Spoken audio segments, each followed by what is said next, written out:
Okey, Assalamualaikum. Jadi dalam soalan ni, dia adalah kita rangkai dengan pemanasan semula dan kerja pam kita abaikan, dan pada masa yang sama kalau kita baca dekat situ dia ada kecekapan terma 0.86 dengan kecekapan terma. Kecekapan isentropik maknanya kecekapan isentropik dia kurang daripada 100%. Jadi kalau kamu tengok dekat sini, soalan dia kata sebuah loji kuasa steam beroperasi pada keadaan steam panas lampau bersuhu 400 darjah Celsius pada tekanan dandang 40 bar, dan juga dia kata tekanan exhaust pada tekanan 4 bar dia panaskan semula. So dia ada pemanas semula mencapai 400 darjah Celsius, kemudian dikembangkan pada turbin tekanan rendah, kemudian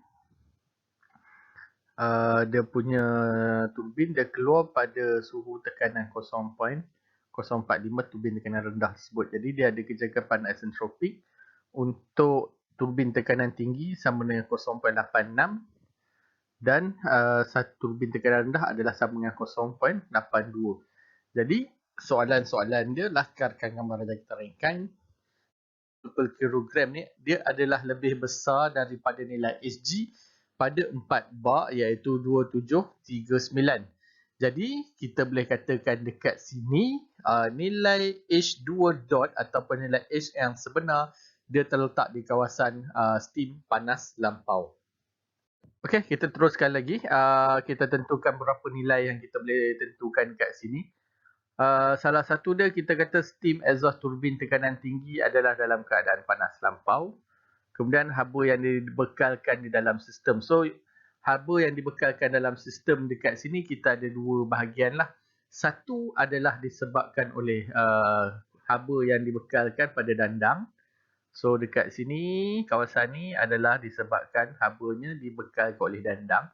Kemudian kita ada haba yang dibekalkan pada kita punya reheater.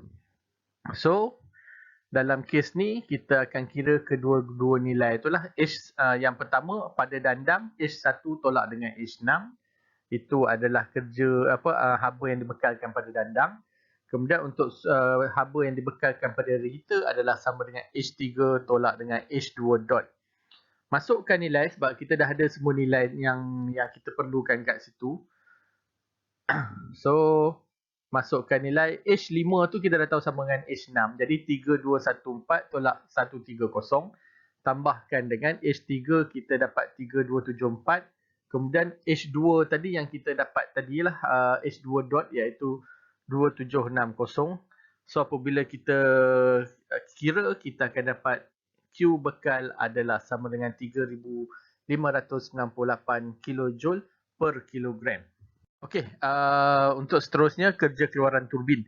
Jadi kerja keluaran turbin di sini dia ada dua bahagian lah. Satu bahagian adalah turbin tekanan tinggi dan satu lagi adalah turbin tekanan rendah. So dua bahagian lah kerja turbin ni, kerja keluaran turbin. So turbin tekanan tinggi adalah sama dengan H1 tolak dengan H2 dot.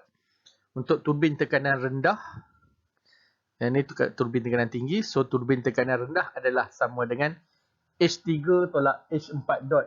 So isu dia sekarang ni H4 dot ni kita tak cari lagi tadi. So kita cari dulu nilai H4 dot ni. Jadi daripada gambar rajah kita tahu S3 adalah sama dengan S4. So S4 adalah sama dengan sama dengan nilai S3 pada P4 bar T 400 darjah Celsius iaitu 7898.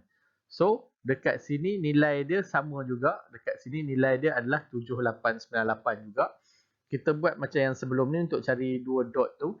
Cuma kita pakai SF pada tekanan 0.045 bar je lah. So kita cek dalam kita punya jadual steam bahagian saturated nilai SF dia dan juga nilai SFG pada P sama dengan 0.045 bar. So SF kita dapat 7.898. SF kita tengok dalam jadual steam kita dapat sama dengan 0.451. So nilai X kita tak tahu lagi, kita nak kena cari. Kemudian kita cari nilai SFG pada jadual steam saturated 0.045 bar, kita dapat 7.980. So, jadi kita susun balik untuk kita cari nilai X4. Jadi nilai X4 kita susun balik, kita akan dapat 0.933. So apabila kita dapat nilai X tadi, nilai X4 lah, dalam kes ni kita letak dia sebagai pecahan keringat X4. So kita cari, kita gunakan rumus yang sama pada entalpi.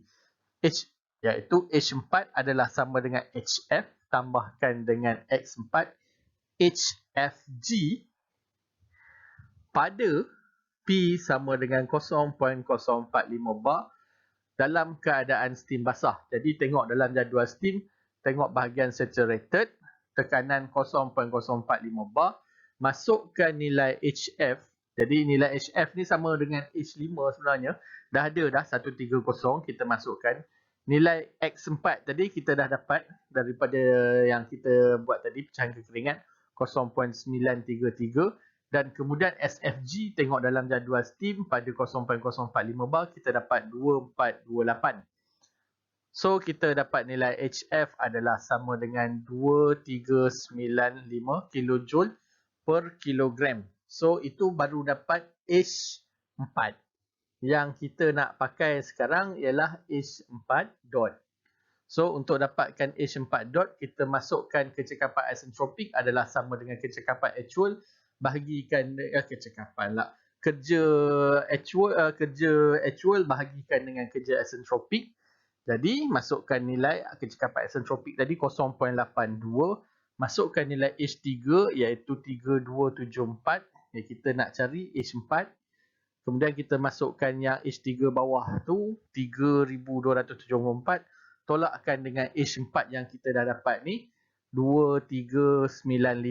Jadi kita susun balik, kita akan dapat H4 sama dengan 3274 tolak 0.82 dalam kurungan 3274 tolakkan 2395. Jadi kita dapat H4 sama dengan 2553 kilojoule per kilogram. Apabila kita dah dapat nilai 1 dan 2 dot, memang kita dah dapat. Nilai 3 dan nilai 4 dot pun kita dah dapat. Masukkan dalam persamaan turbin, iaitu persamaan turbin, iaitu turbin high pressure tambahkan dengan turbin low pressure tadi, masukkan H1 tolak H2 tambahkan kurungan pembuka kurungan H3 tolak H4 dot, masukkan nilai, kita dapat kecekapan turbin adalah sama dengan 1175. Untuk kecekapan kita ataupun kecekapan Rankine ataupun kecekapan terma, so kita dah tahu adalah sama dengan kerja bersih bahagikan dengan Q bekal. Dan dalam kes ni pun kita kata W pump diabaikan, jadi kerja bersih dalam kes ni adalah sama dengan kerja turbin. Kerja turbin kita baru dapat tadi iaitu 1175, masukkan dengan Q bekal yang kita kira mula-mula tadi. Jadi kita dapat kecekapan terma adalah sama dengan 0.3266 ataupun kalau kita nak dalam peratus dia akan jadi 32.66%. Untuk penggunaan steam tentu ataupun steam SSC, specific steam consumption, so kita gunakan rumus 3600 iaitu untuk kita dapatkan dalam jam, bahagikan dengan kita punya kerja bersih. So kita akan dapat 3600 bahagi dengan 1175, kita akan dapat 3.065 kg steam per kilowatt jam. Baik, itu saja untuk hari ini. So selamat mencuba dan harap-harap semua mencuba. Sekian, terima kasih.